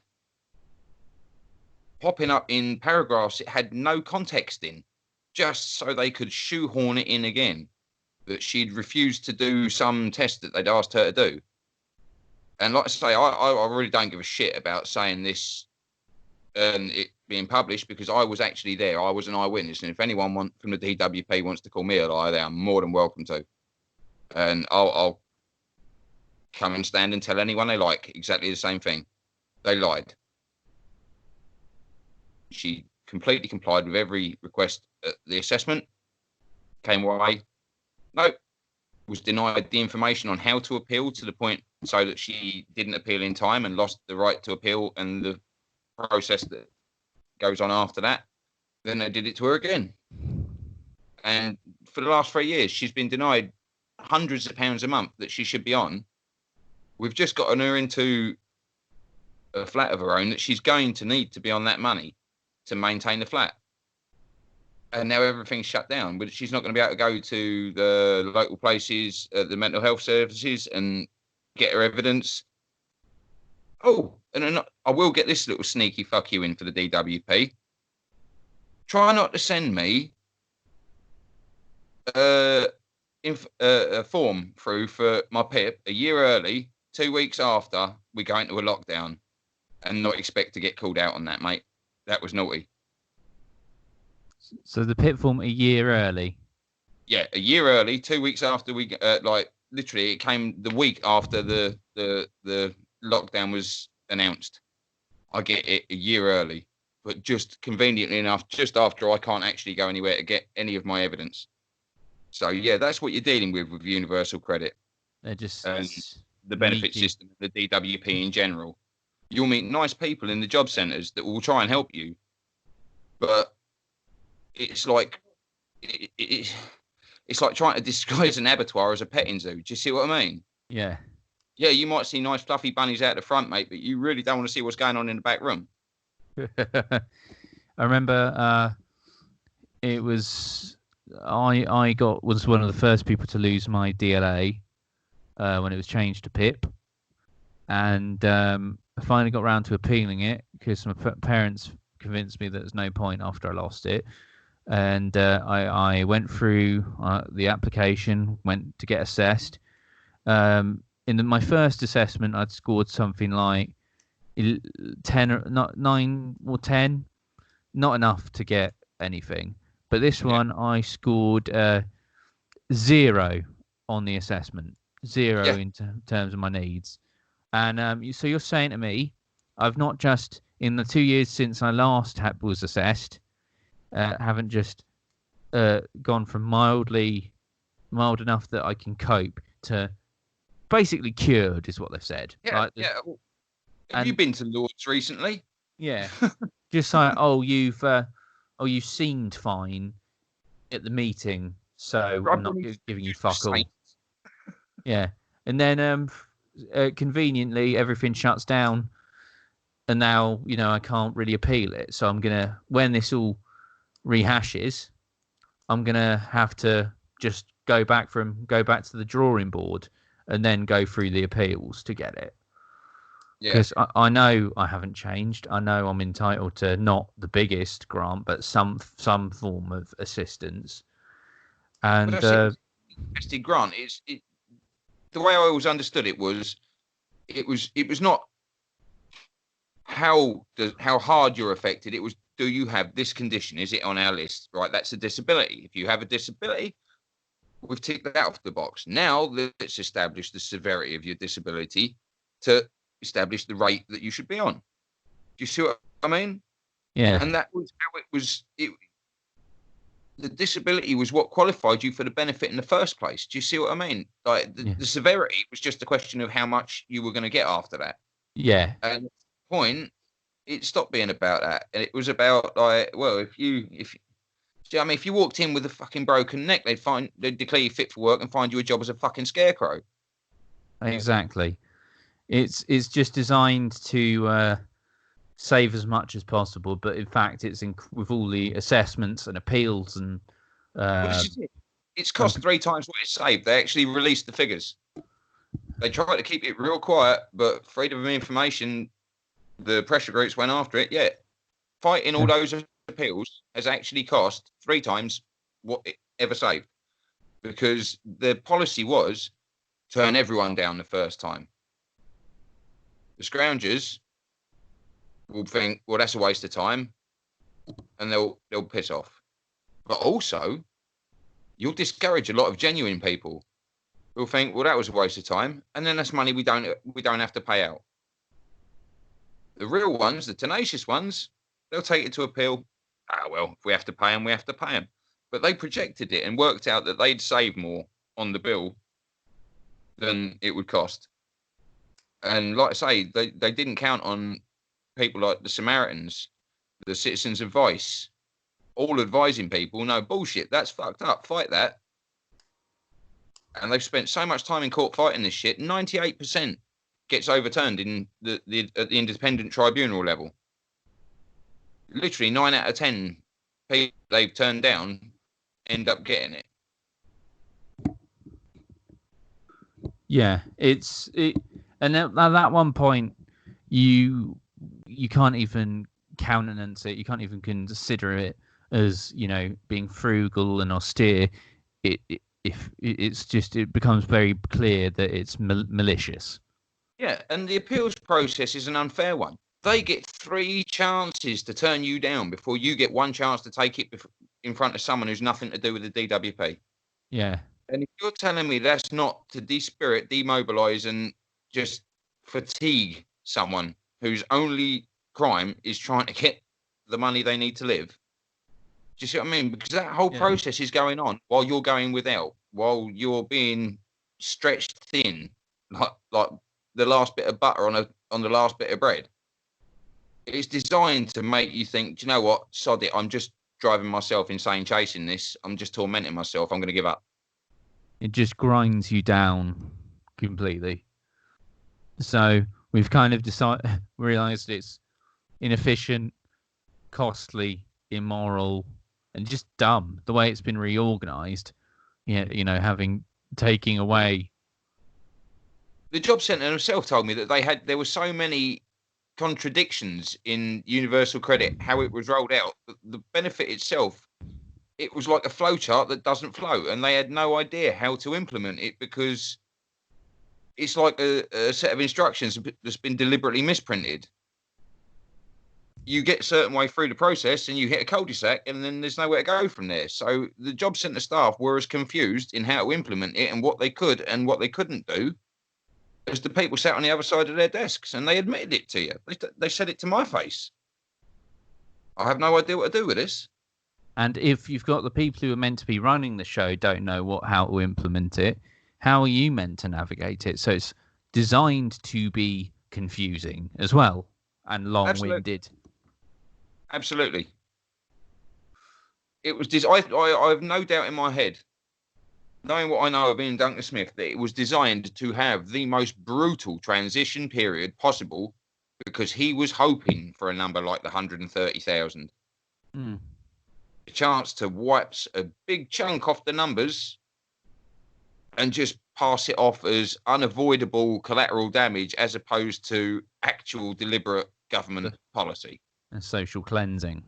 Yeah. That was by another name. Exactly. And moving on to, I don't know, perhaps a more pleasant, but I think pertinent to pertinent to their just attitude in general. You have got a lovely little number on of is it the Hertfordshire Hunt Sabs? Yep, that's right, Hertfordshire Hunt Sabs. I've got their T-shirt on. And for the uninitiated, could you explain a bit about what the Hunt Sabs do and why? Basically, the Hunt Sabs have got groups all over the country, and a lot of people are aware that live fox hunting was banned years ago. But what they may or may not be aware of is that is being openly flouted across the UK by hunts everywhere. And they're literally, a lot of the time they don't even bother having a trail layer. And the Sabs are groups of ordinary people who go out and put themselves in harm's way. They're completely non-combative because this is a problem. They have to show that they are not causing a physical altercation, which means that a lot of the time the hunts have terriermen, they're called, and these are often violent drunks from the local pub, and groups of hunt support who are usually made up of the same sort of ilk. And they vandalise the vehicles, they violently assault male and female Sabs. Sabs have been killed, and they go out in the face of this week in, week out throughout the hunting season with body cams. That's all they're armed with is cameras. and they put themselves in harm's way to get the evidence of these hunts openly breaking the law, often with mass police presence on hand to witness them break the law, while the assaults are taking place often in front of them, the vandalisms are taking place in front of them, also they can get the evidence to bring these hunts before the court and try and get the police to in some way enforce the laws that were put in place for a reason. That is literally their job that they are legally obligated to perform. Seriously, go on some of the Hunt Sab pages on Facebook. If anyone listening to this doubts me, you will see video evidence that will curl your toes. It really will curl your toes. These brave lads and girls, they go out every weekend. They're getting kicked around like footballs. They don't care. They still go out and do it, and they're heroes, every single one of them. Yeah, I completely agree with you there. And what's perhaps more disturbing is not the tacit endorsement of the police, who will much more likely to arrest and prosecute hunt sabs for doing nothing wrong or for trespassing and other tenuous reasons. It's often more than a passive turning a blind eye. Often it's almost like they are acting like a personal bodyguard for the hunt, with the inordinate amount of attention the sabs get, and how can you be so observant and still so blind simultaneously? Yes. You see what I mean? Yeah. It's like you're either a good copper that spots things or you're not, mate. You can't be both on the same day. Yeah. And often from reports I've seen, members of the police and local magistrates and other sides of the law, the people you'd be taking the information to, involved in the actual hunt itself. Very often got hunt ties. High ups in the police have got ties to the hunt. As you say, judges, magistrates. There's Freemasonry ties. This is the most frustrating thing for the sabs. They finally get evidence and they bring it in front of a judge, and it gets thrown out with the lightest sentence, the lightest fine. And also, the thing that really sort of, I think, sticks in their craw is the police's attitude to hare coursing. They can't be seen to be doing enough for hare coursing. They're out there. They're putting videos on Facebook. This is what we're doing to stop these hare coursing, because they know that it's normal people. Well, I say normal people.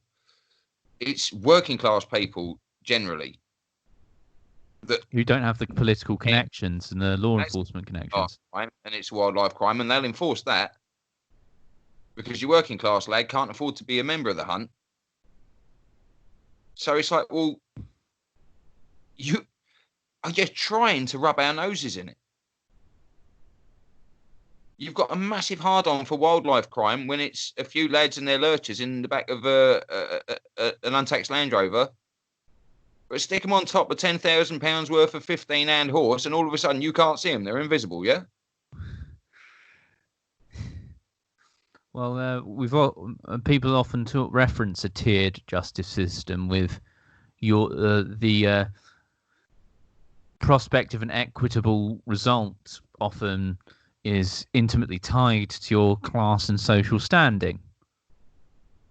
They say it's not, but it blatantly is. Like I say, if you watch the videos on these pages, it's impossible not to watch those and come away knowing that there is one law for them and a hell of a lot more than one law for us. The one law for them is that you will stay in the club as long as you're rich enough, respectable enough, important enough, got the dirt on the right people, blah, blah, blah. Basically, whatever keeps you in the elite keeps you on the end of the lead that doesn't have the copper on it. Do you see what I mean? Yes, I totally understand what you mean. And the cops, I do have respect for police, right? Don't get me wrong in this, but they're hobbled by their higher ups. What can a PC do if his higher ups are basically telling him, You go after my friends, and I will bend your career over and make it call me daddy. And that's what they're being told. Chief Constable will make you burn on the inside, boy. Leave the fox hunt alone. Yeah, and with the threat of your career and legal and social reprisals and professional reprisals, what can you do in the face of that? That's it. If you're halfway through a mortgage, are you really going to take a gamble with your job? So I do understand their permission. It's sickening to see, and it must sicken them as well. Yeah, it's almost as if you're incriminated without your consent in terms of you're involved without your willingness. The key thing is leverage. These people have leverage over you. They have power over you because they can affect your livelihood and career prospects. Absolutely. And with the kind of power that the police have, like that wouldn't just be like you've pissed your boss off in a job and you got sacked, and that's the last you'll hear of it. That'd be like if that happened in any other walk of life, your boss wouldn't then be able to pursue you after that and make your life a misery. Whereas I'd imagine coming out of the police labelled a turncoat or a traitor or whatever, that could have far-reaching implications. Definitely. And even if you were to relocate reasonably, because policemen talk, you could go to entirely different areas and then have the same. You can have that stench follow around you across the country. You'll always be the guy who talked out of school. Yeah. Yeah, no one wants that. That's why, the whistleblowers in any walk of life that do come forward are brave, but, people like that are more so, I'd say. Oh, definitely.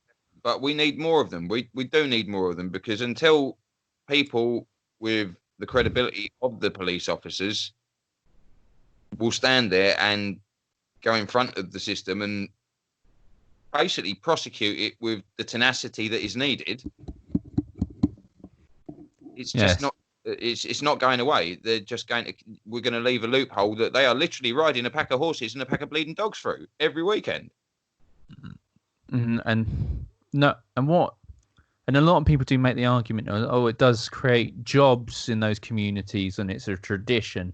And I have no time for the tradition one at all, because prima nocta, the Earl getting to rape your wife on your wedding night was a tradition. Slavery was a tradition, Excess traditions. You don't see them doing that in Mexico anymore. Exactly. But the only argument I've seen that has even a modicum of strength to me is the potential of the economic argument. That it does maybe create a few jobs in that community or that sort of thing. But where do you stand on that? Do you think that there are hunts out there who this is where up until now I've probably come across very, very, very anti fox hunter, but there is a minority out there who have truly embraced the trail hunt. And while I might not have agreed, at the end of the day, they're there for a reason. They're there because they used to enjoy doing the thing I disagree with.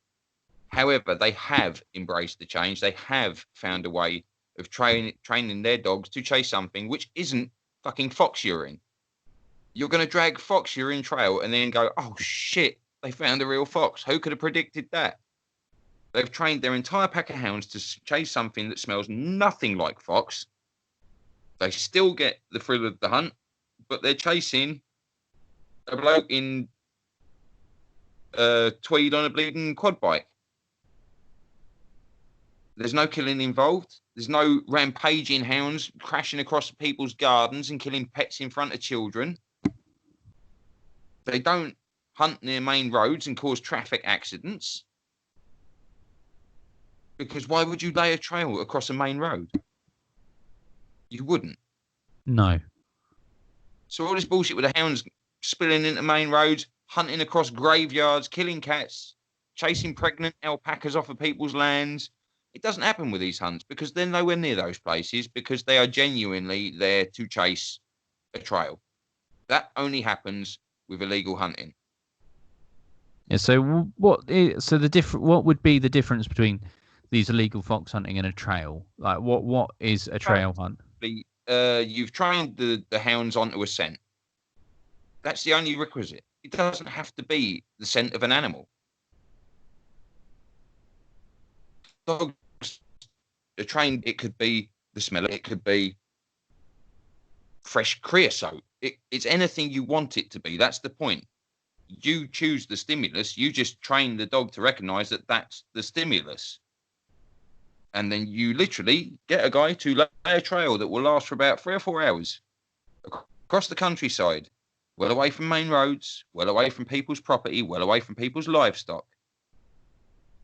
And they let the pack go, and the pack hits the trail and follows the trail. And when they catch the guy on the quad, who's probably 4 or 5 miles away, they've all had a bloody good afternoon out. They've hacked their horses and they bring them back and stable up, and the hounds go away, and they've had their fun for the day. So it's not like it can't be done. Do you see what I mean? The illegal hunters will try and convince you that this is just an inescapable byproduct of trail hunting, and that's utter bullshit. This never happens. None of these things ever happen when trail hunting is performed correctly. So there is an ethical way to get the thrill of the hunt per se, without all of the death and costs and trauma and accidents and the overwhelming majority of what constitutes an illegal blood sport. There is, and like I say, whilst I might not share their moral compass, I've got to take my hats off to the hunts that are doing it, because they're doing almost more to expose the lies that the illegal hunts are coming out with than the SABs are, because they are providing the contrast that allows the SABs to go bullshit. So they become a lot more useful, and there's no ethical questions really around it. It's not how I'd spend an evening, but if people get anything out of proper trail hunting, then no, more power to them as far as I'm concerned. Exactly. And they've become one of the most important weapons in the arsenal of the SABs when they are seeking prosecutions against the illegal hunters. So they're, in a way, they're some of the biggest allies. Yes. And just to wrap up the Hunt SAB talk, if someone was interested in getting more information about it, or maybe getting involved, where would they go? Facebook. There's a main Hunt SABs Facebook page, and literally in your area, I support groups from all around the UK, but in your area, just type in your county and Hunt SABs, and it will literally put you in touch with the closest group to you. Even if you can't get out in the field, because I couldn't get out in the field. You know me, mate. I'd shoot a granny out of them. The first time I saw someone hauling a woman about, mate, I'd tee off on them. So I'm a little bit too fiery and violent for going out in the field. So I buy the merchandise and the t-shirts. I share the posts, and I try and spread awareness that way. But if you want to join and you feel you could go out in the field, they'll tell you how to do it. If you want to donate, because like I say, the vehicles get vandalised all the time, windscreen smashed, tyres stabbed, that kind of stuff. And quite often they do need to replace tyres and stuff like that. And they will put on their pages when they need to do that. So if you want to support them that way, that's how to do it. That's where to find them. Wonderful. And if you send me a link along, I'll put some stuff about Hunt SABs in the description, along with Strange Hill and anything you want me to whack in there. Fantastic. Cheers, mate. All right. And just to end the Hoodcast, I like to obviously give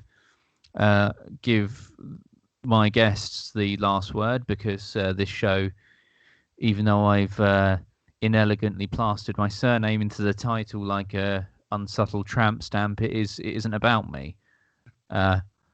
It's just branding, really. Hood and Annie Hoodcast, it's just continuous thematic trends, and if there's anything I like as an autist, it's routine and similarity.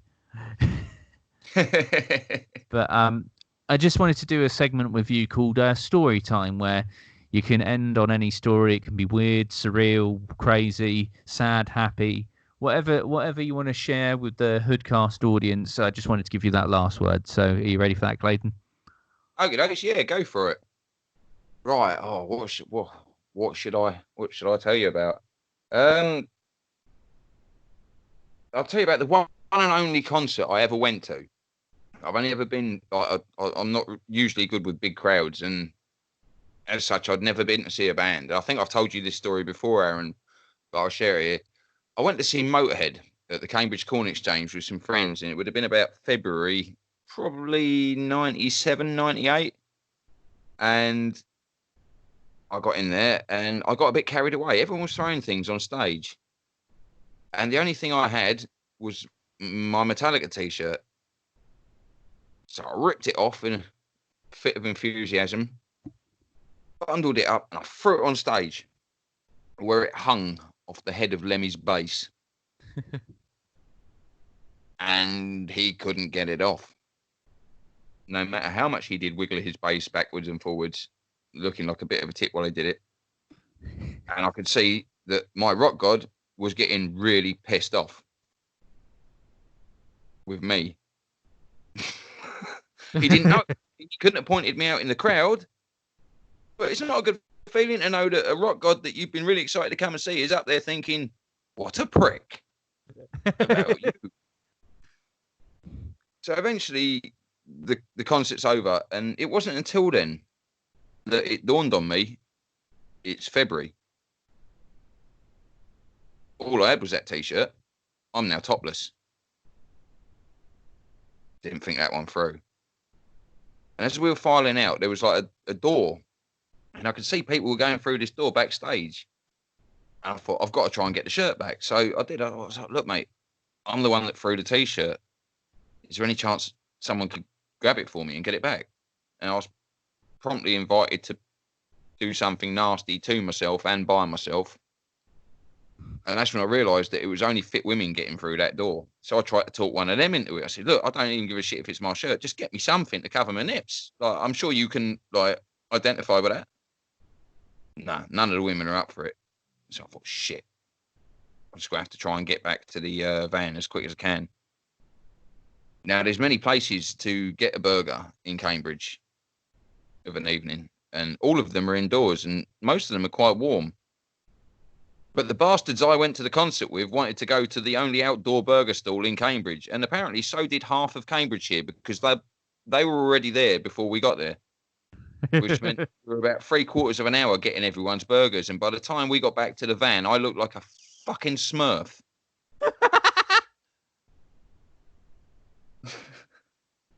So yeah, that was me going to see Motorhead. That's an excellent tale about you fucking off Lemmy from Motorhead. That is fantastic. Usually you had to disturb him when he was on the fruit machine to get him to be that pissed off. Oh yeah, he was, like I say, I'm just glad he didn't work out where it had come from, as I have no doubt I'd have just gotten decked by roadies. Yeah. It would have just pointed me out. Yeah, that's the one. I'm glad you came out of that one unscathed. So, thank you very much for joining me, Clayton. This has been great. Thanks, man. Given me some top-notch content. And is there anywhere where people can find you? Anything you want to plug? Where can people find you on social media? What you've been doing? You can find me on either Facebook or YouTube at Clayton Harrison Comedy. And as I said earlier, I'll be popping up as a voiceover for Pete on Strange Hill when the voiceovers come out. But yeah, by all means, head over and check out Strange Hill, because there's plenty there to be getting on with as it stands. But yeah, there will be a voiceovered version coming out. So if anyone enjoys that, that'll be coming up in the pipeline too. Wonderful. All right. Thank you very much, Clayton. Thank you very much for everyone who's listened in. I've been Aaron Hood. You've been listening to me and Clayton Harrison. See you next time. Stay safe, stay hydrated, stay indoors, you fucks. Bye.